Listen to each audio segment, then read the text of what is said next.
Et oui, j'imite la mouche, j'en ai rien à foutre. Bonjour à tous, bienvenue dans ma nouvelle vidéo. Alors oui, ce décor-là ressemble un petit peu plus à un vrai décor. Celui d'avant, ouais, voilà, on lui trouve beaucoup de défauts. Bon, celui-ci, je trouve que ça va plutôt bien, il est plutôt bien équilibré, hein. J'ai demandé à ChatGPT de me le faire. Il m'a fait avec une petite variante de bleu, de ton, d'éclairage. Ça fait un petit peu cinéma, j'apprécie. J'essaye de le faire en décor 3D de mon côté, pour que ça soit fait de ma main et que ça soit plus quali, hein, parce que là, le problème qu'on a, c'est que l'écriture par moment est bancale, les affiches peuvent l'être. Ah oui, je vous l'ai pas mis, parce que j'ai le retour juste là. Indiana Jones, hein. Regardez la gueule qu'il a, regardez, c'est horrible.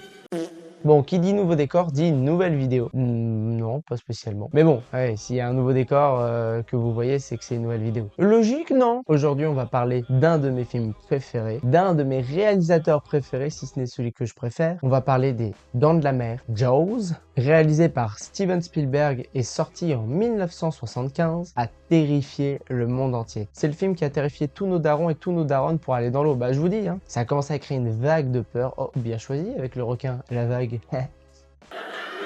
Les Dents de la Mer, un film qui marqua l'histoire du cinéma et surtout qui lança un film spécifique, le fameux film de l'été, les blockbusters. Mais ce que peu de spectateurs savent, c'est que Bruce... Ah oui, alors, le requin, on l'appelle Bruce. Bruce.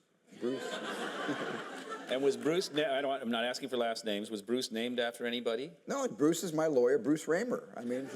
C'est que ce monstre mécanique ne fonctionnait presque jamais, voire n'a presque jamais fonctionné de tout le tournage. Ah tiens, ça pique un peu votre intérêt. Un cauchemar technique qui a fini par donner naissance à un chef-d'œuvre du cinéma.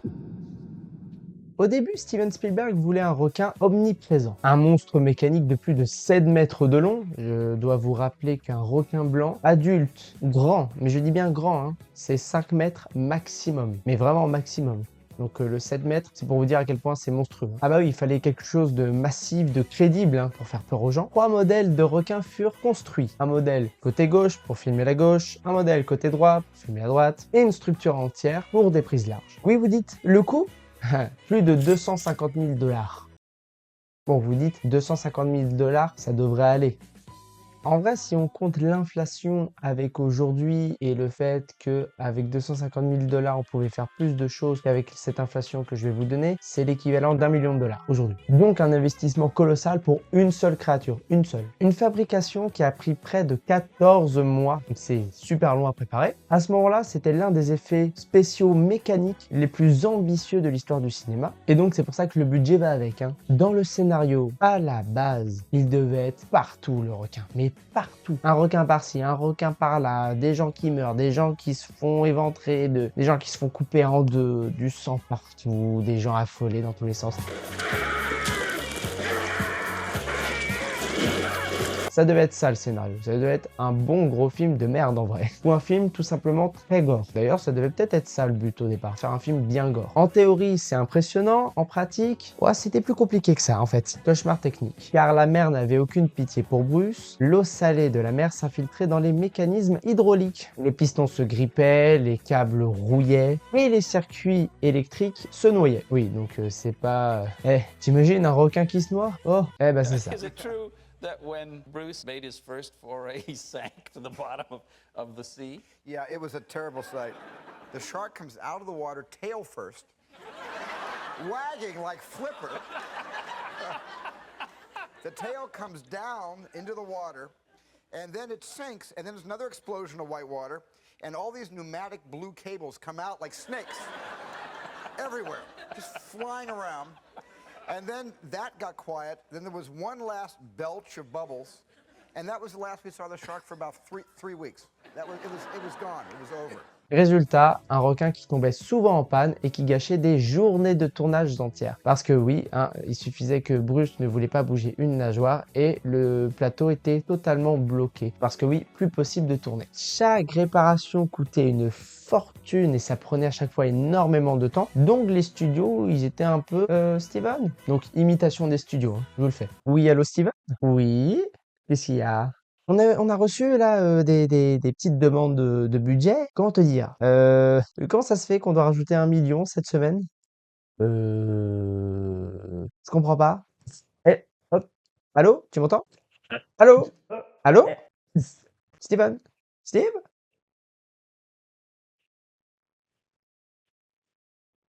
And action! Ah bah, est-ce qu'il avait d'autres solutions? Oui, très certainement, être honnête, mais je sais pas si ça aurait donné grand-chose. Le tournage, qui devait durer seulement 55 jours, a fini à 159 jours. Voilà, bon, pétage de plomb complet, hein. Soit à peu près 5 mois de galère. C'est quand même pas mal, hein. 5 mois à patauger dans la merde, quand même, bah, ça fait chier, hein.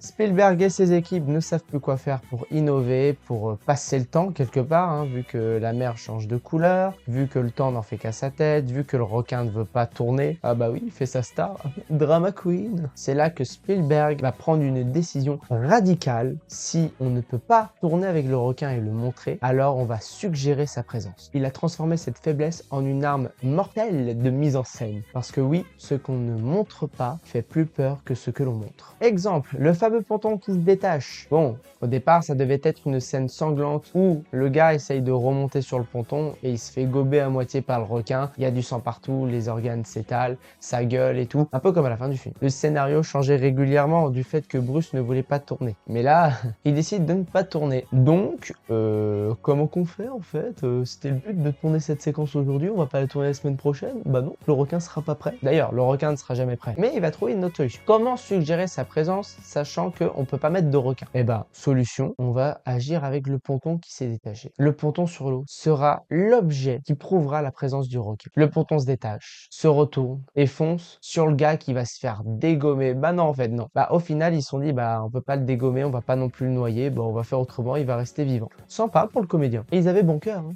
Autre astuce quand Bruce faisait toujours des caprices, c'était aussi de le suggérer avec les bouées. Ils harponnent le requin et est accroché au harpon des bouées jaunes, bien visibles, gonflées, qui permettent en fin de compte au requin de ne pas replonger dans l'eau. Mais aussi de suggérer sa présence, de montrer aussi sa vitesse, sa force et de montrer qu'il est bien présent, même si on ne le voit pas. La tension monte, il arrive, mais encore une fois, invisible.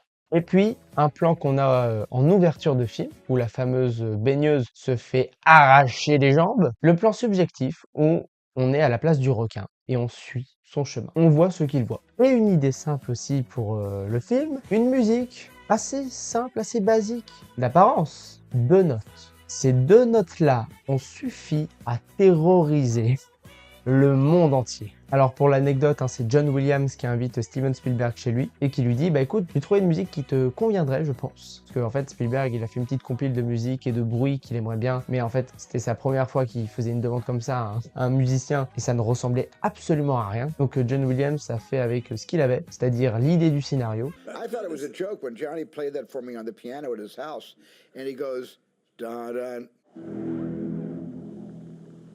I started laughing. Et voilà, ces notes-là ont effrayé tous nos parents. Ah bah c'est des notes, hein, il suffisait que ton cousin soit dans l'eau, tu faisais ça, hein.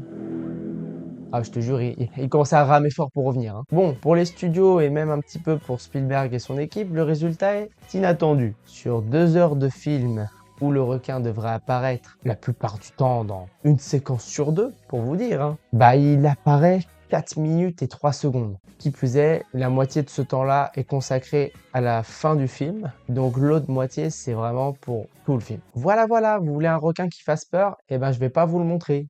Super. Ah, les studios, ils étaient comme ça. Merci. 250 000 $ là-dedans et on le voit pas. Merveilleux. Mais grâce à la mise en scène de Steven Spielberg, pour le spectateur, le requin, il est partout et tout le temps. Du fait qu'on sache qu'il est là, du fait qu'on sache que les autorités ne font rien pour l'arrêter,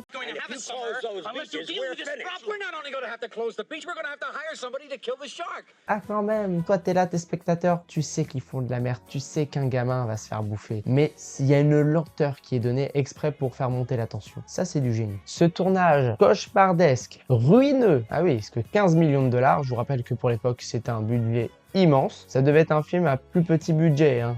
Et surtout, un tournage interminable. Putain, 159 jours de tournage, c'est énorme. Là, il aura quand même rapporté gros, hein. Alors là, vous vous dites, un film qui se rembourse bien, c'est un film qui fait le double, hein. À l'époque, c'était entre guillemets plus facile de rembourser des films. Je mets des guillemets parce qu'il y a quand même eu des jolis flops dans l'histoire de réal, hein, qui sont connus, hein, attention, et qui ont quand même flop, hein. 1941 de Steven Spielberg, on en parlera un jour, c'est quand même pas mal. Ou des premiers films de Robert Zemeckis. Ah oui, parce que lui...